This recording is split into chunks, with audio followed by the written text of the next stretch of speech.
Hi my babies, hi my babies, hi and welcome back to another Sunday in Mimosas. Today's Sunday in Mimosa is when you stay in a situation that you settled for too long. So this Sunday in Mimosa, we're going to be speaking about the flea market job. If you went and watched the vlog when I did the behind the scenes, when I was homeless, the photo shoot of my song covers, I did 2 song covers. I did my boutique photo shoot, and I also did a dossier photo shoot as well. You saw the flea market after I took the pictures on the train track. That's the flea market I used to work at. So after I had graduated from college, I'm thinking, because I graduated from college, oh, my charges ain't gonna matter no more, right? So I was looking for a job and I could not find one for shit. Okay, I could not find one for shit. And it was this girl I knew named Ray, and I know y'all tired of hearing about the person, but there's a reason why the person's name keep coming up, because it's different ways that they kept basically coming back into my life, and this was one of them. My ex-fiance's little cousin. That's who Ray is. So the job that she was at, which is a flea market job, and be honest with y'all, it's a bootleg shop. Okay, it's a bootleg shop. So bootleg music, bootleg movies, bootleg porn. Like that was like the main thing that they sold, but they had other stuff in there like jewelry and like stuff like that. So Ray used to hang around me because she had her permit, but she didn't have a license because she was young. She was still in high school. And so she needed somebody with a license, an adult, to ride around with her. So I would ride around with her when she basically just want to be out there cutting up in the street, trying to act like somebody she won't. Like she was trying to act like she was a gangster. And I'm like, girl, Lord, it was bad. It was bad. It's like she was like, you know, how do thugs and gangsters do this? And I'm like, girl, I'm not no thug or no gangster. And like she was trying to impress this boy. Like she would ride around and be in different boys' faces and having sex and stuff. Like it was just a hot mess. And I was trying to steer her away from it, but that girl laughed so much. She won't listen. Okay, she won't listen. But she was getting frustrated with her job because she was like, my boss is on me because I'm in school and it's like, ain't nothing I could do about it. And she like, the shop need to be making more money, but I can't. And she was like, we need somebody like in the daytime till I get off from school. And she asked me, could like I be available to talk to her boss? And I was like, yeah. So she ended up getting me the job. I met her boss named Nikki, and she liked me. She asked me when I could start, and I started working at the flea market bootleg shop. Okay, they used to call it the music shop. And I had to work there because I couldn't find like work, regular jobs because of my charges. No one wanted to hire me. So I got paid under the table. So the agreement was 3 days a week for $50. And I had to catch the bus. Okay. My lunch literally used to be a little 25, 50-cent bag of Doritos and a 50-cent bag of M&Ms and a Pepsi. That used to be my lunch because that's all I could afford. Okay. That's all I could afford. So me being the Virgo that I am, y'all know we like organization. So I revamped the shop. I organized everything, and I actually kept it clean because Ray did not keep it clean. It was messy. It was not organized. Like, it was just a mess. And Ray didn't like it, and we ended up having a quote-unquote job meeting with me, her, and the boss, and she ended up quitting. And I could tell she was popping shit behind my back, but she ain't saying none of it to my face, though. And even Nikki told me, she said, yeah, she had a whole lot to say about you behind your back, but she ain't say, I said, I could tell that she ain't had nothing to say to my face, though. That's basically what that girl do, so, you know, okay, that's what she do.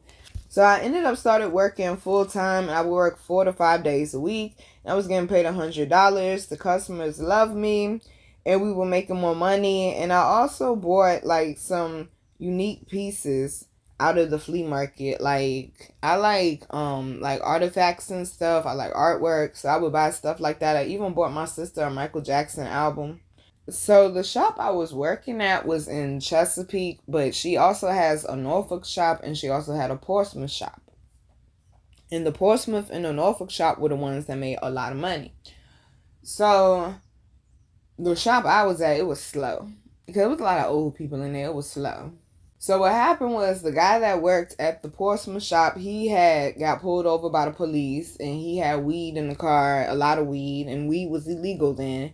And he also had just like had left from Nikki, so he had like all this bootleg stuff in the car as well. So he ended up catching charges for that too. So of course he couldn't work there anymore because he done told the police that ain't my stuff. He done told them whose stuff it was and where he worked. Her, Nikki, and her best friend Mo, they done went up in the shop and stripped the shop down just in case the police came looking. I said, this is a hot mess. So she was like, yeah, we're going to move you to the Portsmouth one, which was better for me because it was closer to my house. I didn't have to catch as many buses. And it was more hours. It was more pay. It was a bigger shop. And it was more customers. So I ended up moving over there to the Portsmouth shop. And I set it up again. Because I ended up setting up like 2 or 3 shops at the Chesapeake one. Because they kept moving. Because they're like, oh, this one is bigger. We want this one. So I had to keep setting up the shop over there. So then when I moved to the Portsmouth one, I had to set that shop up. And that one was way bigger. It was way bigger than the other ones were. And now she wanted me to work 6 days a week. 60 hours, $150. And I needed more money. So I fought for $200, but because I was selling jewelry, she said, okay, well, I'll charge you $25 for you selling the jewelry in the shop. So I got paid $175, 5 days a week. And my business was booming, okay? My business started booming. Like, the customers over there, they love me. They would come up there and be sitting down. I'd be counseling them. Like, they wouldn't even come to buy nothing. They're like, no, I came to see you. Fuck the products. Okay? They're like, I need to talk. I need to vent. I'm like, what's up? Okay, I'm sitting there bored anyway. What's up? I need somebody to talk to. But the thing about the Portsmouth flea market, it was old. It was raggedy. And it used to be a lot of shops in there, but it was only a few in there. But it was still more customers than the old one I was at. And it was a lot of old abandoned shops in there. And I remember it was this rat in there. And he kept pooping on the carpet and stuff. And they had no vacuum. So I had to sweep the carpet every a.m. And my back used to hurt. But he even started getting out of pocket. He done hopped up on the counter, started pooping on the counter. My dad came in there and it was an old piece of like wood, like a long piece of heavy wood in there. And the rat was in there moving slow. And I made him kill the rat. He hit him in the head. I sure did. I made him kill the rat. Okay. Well, it won't the cleanest place. Trust me. You wouldn't really want to eat your lunch in there. But if you ain't got no choice, you got to eat your lunch in there. Okay. It's not really the place you would want to eat your lunch at, though. The customers would love me. And then people from my old neighborhood, they would come up there to see me, or they would buy something, or just come to see me, because I was working so much I won't come around the old neighborhood like that no more. And also I had started my business and I was trying to get back in school. So this was also the same job that I met Papi Chulo at, if you heard that Sunday in Mimosa. So the shop was open for 6 days, so she needed somebody to work in there on Tuesday, the day that I decided to be my day off. And she knew this girl named Keita. Now, me and Mo, which is Nikki's best friend, me and Mo was mad cool. And Mo and Keita didn't get along, so naturally, okay, back then I was immature. I was like, okay, well, I probably ain't gonna like her either. But I tried to, but I met her and I ended up not liking her. And it didn't have nothing to do with Mo. It was just her attitude and the way that she carried herself. It's like she got her nose up in there. And so it was different, like bootleggers that used to come in there, and Nikki would buy the stuff and then she would tell them what she wanted and they would come and drop it off to me. And also different DJs that she would work with as well, and they would come and drop their CDs and stuff off to me for me to sell. So I remember it was July and she disappeared. And the next time I saw her was December. And I'm sitting there for like weeks and I'm like, it was June. And I'm sitting there and I'm like, okay, they're going to bring some stuff through. I'm texting her, you going to bring some stuff through? The customer's asking for this. The customer's asking for that. If the shop don't make money, if we don't have what the customers want, I don't get a paycheck. And I'll be damned. So Nina took authority into her own hands, okay? Because the DJs and the bootleggers started coming up there themselves like, yo, what's up? You don't need product? I'm like, no, I do. I'm like, I can't get a hold of her. They're like, yo, I can't get a hold of her either. They're like, yo, take my number. So I ended up getting the DJs and the bootlegger number, and I would call them when we need a product. The next time I saw this lady, the last time I saw her, it was like the beginning of June. The next time I saw this lady was like mid to end of December. And she come in there all jolly and shit. I'm like, well, nice to see you. She's like, what you mean? What's wrong with you? You left me for 5 months, bruh. The fuck you mean? I'm like, I've been in here running. She said, well, you had stuff to sell. No. And I'm sitting up here paying these people out the cash register. And I'm writing down when I'm paying them and stuff. I was pissed. I ran that shop by myself for fun. They left me out back. Because she also had car dealerships as well. And so she was more focused on the car dealership. By the way, she's from Harlem. Okay? She's from Harlem. One of the DJs from Brooklyn. The bootlegger is from Harlem. And the other DJ, he's from VA. He's from 757. And I'm like, and then I ended up picking up another bootlegger that just so happened to come in the shop, and he had the other movies that the other bootlegger ain't have. So I had 2 bootleggers. And she was like, you shouldn't have did that. You didn't have the authority. I'm like, well, you left me for 5 months. The fuck you wanted me to do? What did you want me to do? I said, okay. We was getting money too. She came back to a fat ass bag of money. I tell you that. She came back to a fat ass bag of money. Now, a couple of times she did send her son to come pick up the money, but you ain't dropping nothing off. Telling you gonna bring stuff. You ain't bringing stuff. Yeah, she seen that big ass bag of money. She won't mad about that shit. So I also ended up meeting Baby Dick when I was working at the shop. And that's when I had got suspended for a week. And I went up to Jersey and New York to go see my ex-female best friend and my sister. So go listen to that Sunday Mimosa. That's like 3 Sunday Mimosas ago. And then one day I go into work, like things was going fine. I was getting back into school and I'm vending and I'm making money and like shit was going good. I had a little booth thing, like, you know, shit was fine and swell for me at the point in time. And I go into work, and I actually went to work early that day. Because I would go into work. They told me, yeah, you need to be here when the flea market open. I'll get there when I know the customer's going to roll in about an hour later. Okay, I'll get there an hour before I know the customer's gonna show up. I'm not getting there at no 8. Fuck that. Okay, no, I get there at 10. Okay, I get there at 10. So I get there early that day, and I'm rolling in all happy and shit. And it's the sign on the door of our shop, and it's a lock up there, and I mean a big fat ass lock. And all I see is the FBI symbol. I said, what the fuck? What the hell is going on? Okay, so what the fuck is this? Come to find out, she lets another lady run her shop that she considered to be like her sister. She called her sister. And the lady fucked her over. And she didn't pay the rent.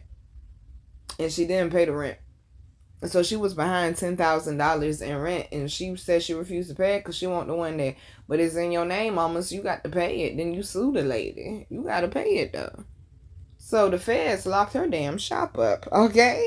They locked her damn shop up. Then she said the lady went and started her own shop and started stealing her customers. I said, damn. Yeah, so I'm like, okay. Like, then we just came back. And we just came back from the trip. And like, damn.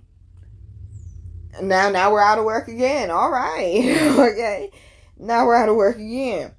So like I told y'all, they also had a Norfolk shop as well. So that was the last standing shop that they had at that point in time. And that one made the most money. That one was booming and the rent was paid on time. She had a son that was 19.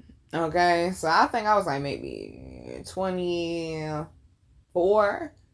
I was 24 and he was 19. And he ran the Norfolk shop. When I say spoiled, my goodness, girl, you could tell he the only child too. And he's gay. So it's like just entitlement on top of entitlement, just on top of entitlement with him. And he speaks to people so rude. He speaks to everybody rude but his mama, including his boyfriend. They say his boyfriend beat his ass in the back of the flea market one time. I said, great. Like, people always, he the person that people be smiling in his face. And then as soon as he leave, they be dragging him so bad. I was like, nah, you ain't gonna talk to me like that, okay? You got me fucked up. Like, Nina, I'm just kidding. I don't want you to beat me up. Yeah, long as you know. Okay, long as you know. Okay, long as you know. But at first, me and him were mad cool because he is funny. He is funny. And the boy really could model. But he is funny and like, but it's just his personality is just like, a lot of people don't want to be around him.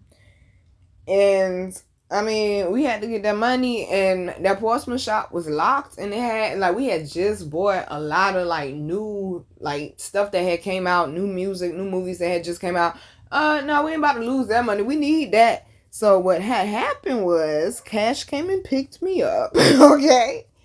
And we went to the flea market. Now, mind you, at the point in time, the only other shop that was in there that was still open, it was 2 shops in the front, but they were owned by the same person. And they're also the person that was the manager of the flea market. Like, the owner trusted them.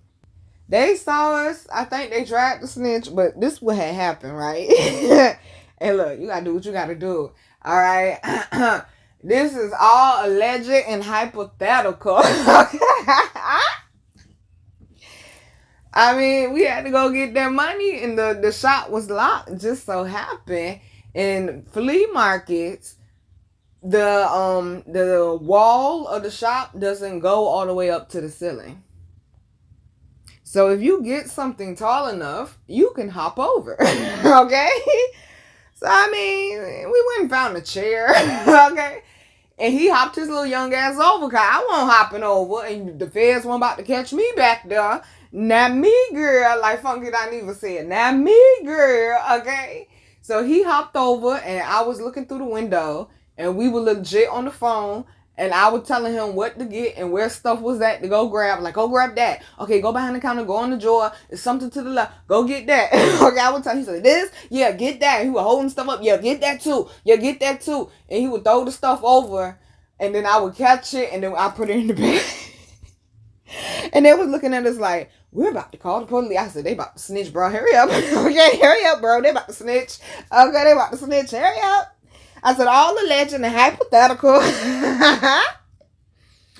But also, on top of him being rude, he was also reckless. His mama owned a car dealership, so he could get whatever car that he want. Like, cars is nothing to him. And tell me why it had snowed.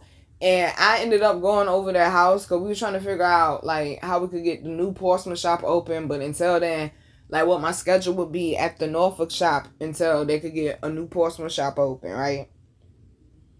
So he had to take me home. This boy speeding all across the ice. I mean, the car started fishtailing and swerving out of control. I was cussing him out.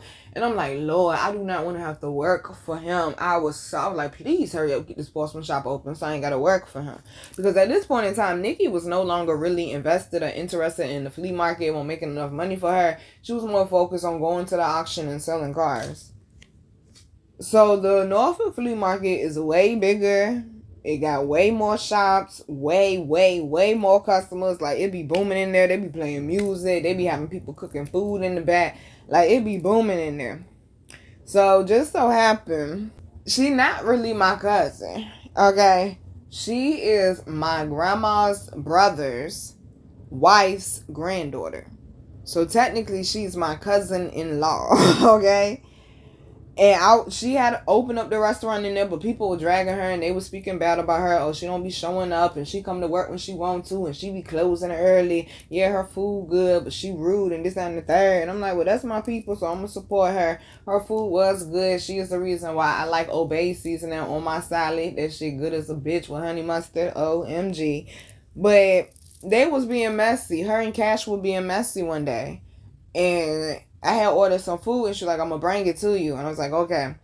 So I go back to the shop, and her and Cash back there chopping it up. And so she bring me the food, and I'm sitting there eating it, right?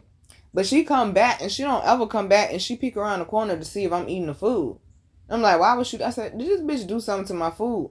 So then Cash come in there 5 minutes later, and I'm still eating. He was like, Nina, give me a chicken tender. And I was like, no. He was like, why? I said, because I paid for this. No, you can't. No. And he was like, that's why she dropped your chicken on the floor anyway. And I knew he wasn't lying. I had a feeling he was not lying. He said she put it right back. He said, I didn't know it was your food though. Because I came when she was closing down, and because it was me, she went ahead and made it. But she rolled her ass when I asked her for some food. And I was like, oh, the bitch dropped my food. Oh, okay, bad. So the customers though, they was mad cool. The guy that had a shop across the way, Sam, he was super cool. That's my Sammy. He would call me Cheeky. So he said, you always smiling. He said, when you smile, he said, your cheeks get so fat and you just want to pinch them. And he would call me Cheeky because I was always smiling. But I also met my friend Brian that I also did a vlog with when I was homeless. And he sung me happy birthday. I was just meeting a lot of different people there, like millionaires, promoters, like just people from all different walks of life. So they finally end up getting the new shop in Portsmouth, and I got moved back to set up, dun dun dun dun, another fucking shop. I done set up like 6-7 shops, okay? I done set up like 6-7 shops. But I get the shop set up, and we start booming over there. That's when I got back in school. Me and Baby Dick started falling off. He was getting verbally abusive. I was failing my classes. Like, shit was just a hot mess, but I was getting money though, okay? I wasn't happy, but I was getting money. I was vending and I was working at the shop. I was getting money though. That's for sure. So also in this particular shop, that's when I met my day one. So I don't regret working at that job at all. Because if I did not get arrested and ended up meeting my ex-fiance and knowing his cousin, I would not have met my day one. So sometimes the shit that, may have been bad or might be memories of people that you want to forget about and erase them out your memory in your mind like they never ever fucking existed. Okay, just poof into the universe, into the abyss, gone, invisible. Sometimes that stuff, it could play a role in something better later on. And that's why I say I want to be able to feel every emotion in life, y'all. Because every emotion in life reminds me that I'm living. And even when I'm down, I'm going to be up again. So yeah, I met my day one. And me and day one used to have a routine, right? Because my mama ended up getting fired from her job. So I ended up having a car for like a month. And like I did everything for the car except for pay the insurance. Like I would clean it and put gas in it, this, that, and the third. But even when she did have a job, some days I would get the car. And my day one would come up there because he would ask me, so what days you going to have the car? And I would tell him. Like, I might have it, I might not. And I would tell him. And he would come up there to come see me. And we had a routine. He was like, did you go eat yet? I was like, nope. And I was like, hold on, let me finish this up. And I'm going to go ahead and go on break. And I'll put the sign up, let the customers know what time I was coming back. We would go sit in the Crown Vic. I would roll up. We would be just talking about life. Just talking about life, anything and everything. Like my dreams, goals, and aspirations. I'd be asking him what he want to do. Like, man, I don't know. I just want to get this money. But I was like planting seeds in his head. Like, it's more to life than, just the hood, just Portsmouth, just 757. It's more shit in the world than just what you've seen or what you used to. I was trying, y'all. I was trying. So I would roll up and then we would pull off and we would go to Chick-fil-A because Chick-fil-A was by where he stayed at. It was only one Chick-fil-A at the point in time in the city. And we would go to Chick-fil-A and y'all know the line long as fuck. And I would do the same thing every time, okay? A number one with extra pickles, a medium fry, and a medium Dr. Pepper, no ice. With 2 Chick-fil-A sauce. Every time. It was $5.50 on the dot, okay? I knew how much the shit cost. I would have my $5 and my 2 quarters ready, okay? Yes, that's including tax. I would have it ready, okay? They would be telling me my total at the window, my arm already be out. They be like, oh, dang, you know how much I sure do? Okay, I sure do. Okay. But after we would leave Chick-fil-A, we'd go pull up in front of his crib, and we would smoke, and I would eat my Chick-fil-A. Sometimes I would eat it there. Sometimes I would wait till I go back to the shop. But we would end up, like, chopping it up for a little bit. And then he would get out, and I'd go back to the shop. And that was our routine. That was how me and my day one friendship budded, okay? Because he came up there with the guy, Paul. And that's how it started. Because he met me because his mama came up there looking for a CD. But go listen to that Sunday at Mimosa, though. Rest in peace to my day one. So I was like revamping the shop one day and my phone ended up getting stolen. Oh, I was pissed. Okay? I was pissed, bruh. And just so happened it was my day one cousin that ended up stealing it. Ain't that a bitch? So they started slipping again, Nikki and Cash, because technically it was Cash shop because Nikki couldn't get a shop in that flea market anymore because her name was on the one that still had the Fed's padlock on it, okay? So she couldn't get a shop in there, so they ended up doing it under Cash's name because Cash has a different last name from her. And they didn't know that was her son. So I'm revamping the shop again and this, that, and the third, and they started slipping. And they start slowing down with bringing me stuff. Because when we open back up, they're like, yo, y'all back. Because the customers see me, they're like, yo, y'all back. You're like, man, I need this, I need this, I need that. Like, where the fuck was y'all at, man? I kept coming up here looking for y'all. I got to call my cousin. I was like, they were like, Nina, stand in the hallway so the customers know we back. Because they were literally looking. They would come look. They call me the music lady. Like, every once in a while, like, it ain't happened in a while because I ain't been in Portsmouth in a minute. But every once in a while, though, I would be out in Portsmouth and somebody would be like, yo, you the music lady. I'm like, oh, Lord. Okay, damn, I'm still getting called the music lady. Like, damn, you know I got a name. Hi, I'm Nina. Okay? But I made a lot of friends up there, like just from customers at their shop. I made a lot of friends. Some of them I'm still friends with to this day. Like, I made quite a few friends up there. But they started slipping and, well, competition moved in. A guy named Tops that he started selling oils. And he realized in that flea market, cause where he was before, he said a lot of old people used to come in there. And so, you know, his oils will make money with the old people. But in that flea market, you're going to need more than just oil. So he saw what we had in our shop. He come in there nosing around. He was a Virgo too, looking around and stuff. And he was like, Next thing I know, he got bootleg purses and shit, because they started selling bootleg bags and stuff. He got bootleg bags and stuff in his shop. And next thing I know, he's selling movies. Next thing I know, he's selling music. Because, and it won't me, it was Cash. Cash said something wrong to that man. Because at first he was being nice. Because when I met him, he said, yeah, I'm a hustler. And he was telling me about how he be putting people out of business and that and the third. And Cash pissed that nigga off. He started getting everything that we had. And I would get mad with him, going like, bro, you blocking my money. I don't give a fuck about y'all beef, but you blocking my money. So me and him started beefing. I stopped talking to him for a minute, but then I realized, you know what? Fuck them. This ain't my shop. And I went over there, and me and that man made peace. And we started speaking to each other. He was right beside me, and we could hear each other popping shit through the thing like it's a flea market. But we made peace. We started speaking to each other when I come unlock the shop and stuff.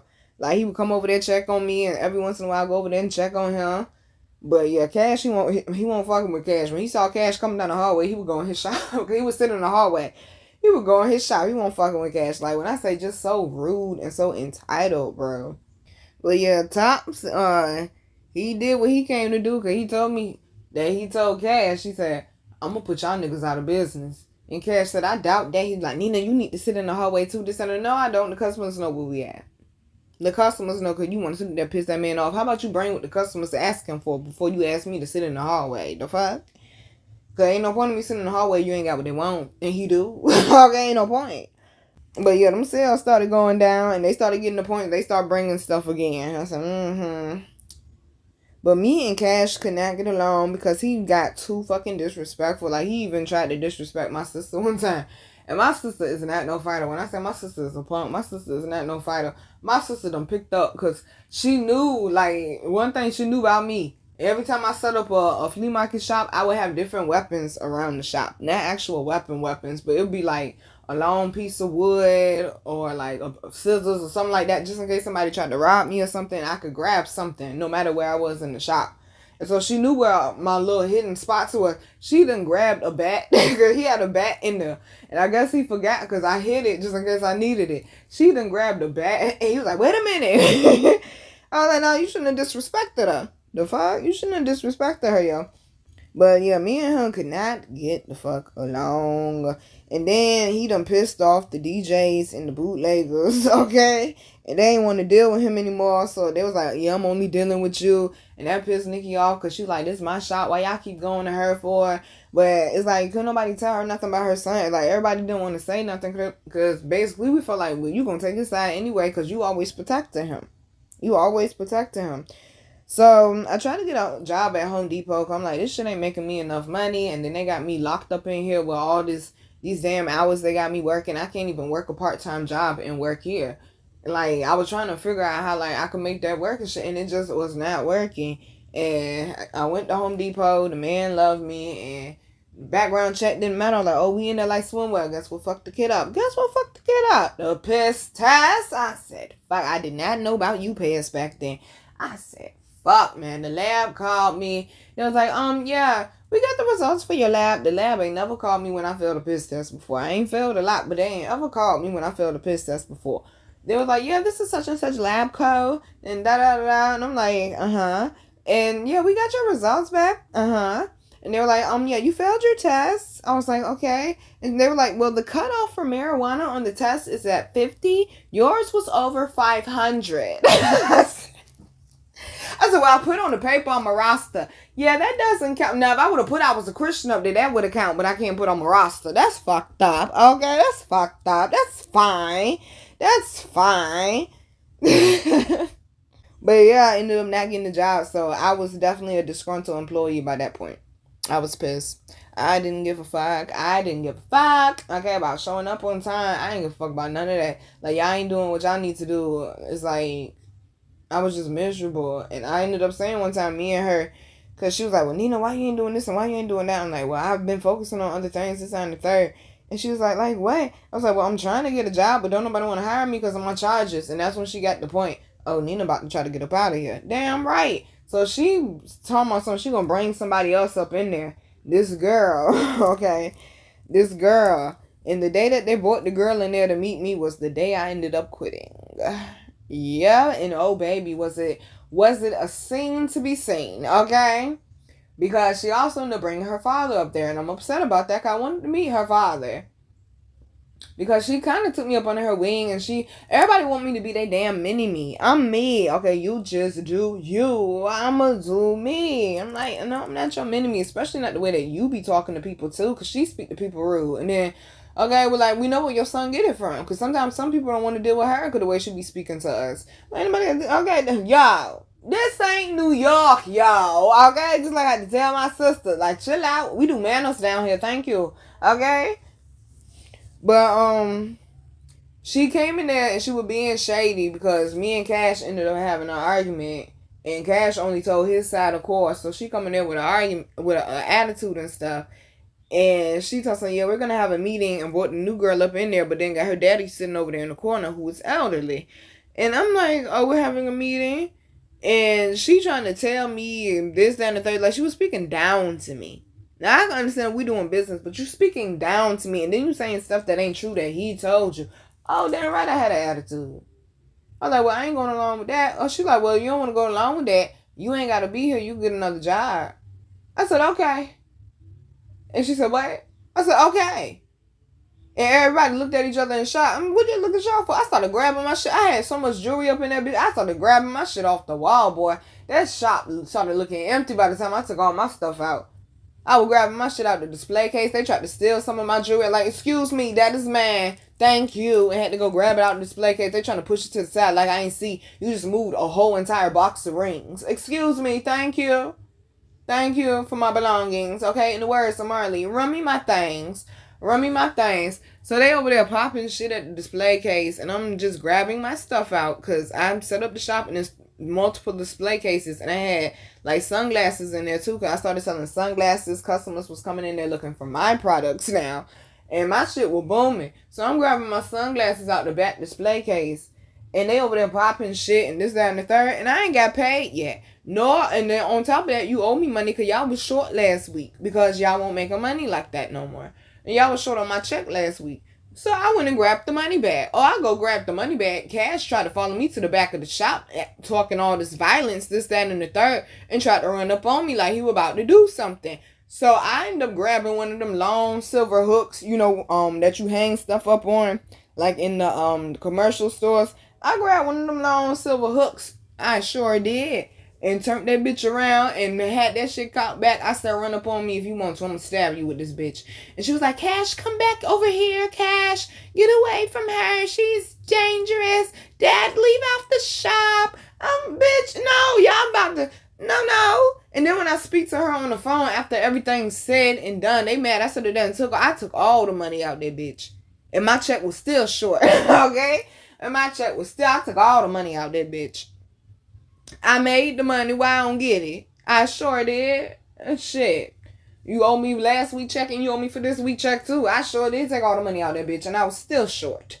And they was mad about that. I don't give a fuck. Kiss my ass. Okay, kiss my ass to the dad. Treated me bad. worked me like a slave, got me doing all this illegal shit. Cause if I get caught in the shop with this shit, guess who going to jail? Me. And I'm just trying to be able to pay bills so I get my shit together so I can move. And I realized I'm not gonna be able to afford rent working here, making $175 a week. In no way in hell I'm gonna be able to afford rent. Okay.